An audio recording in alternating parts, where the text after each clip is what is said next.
ਸ਼ਰੀਫ ਦੇ ਵਿੱਚ ਮੈਂ ਬੈਠਾ ਅਬਦੁਸਤਾਰ ਜ਼ਾਹਿਰ ਮਾਹਰ ਖਾਦਮ ਹੁਸੈਨ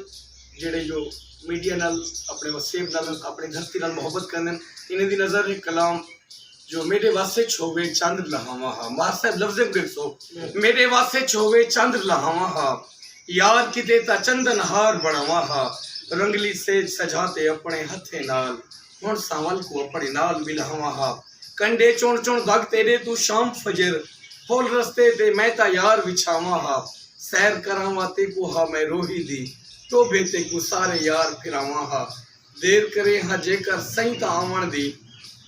तक तक रस्ते मैं ता नीर वहावा हा जाहिर सहसा तेरे नामे कर जिंदड़ी मैं ता सही तू गोल घुमावा हा मेरे वास्ते छोड़े चांदना बहुत शुक्रिया खादिम हुसैन सिंह ये सोना बिरा मोहब्बत वाला बिरा इनकी नज़र मैं एक गज़ल जेडी मैं गज़ल लिखते बड़ा हैरान थी हम जो वसेब टीवी दे भी पढ़िया एजाज में को जो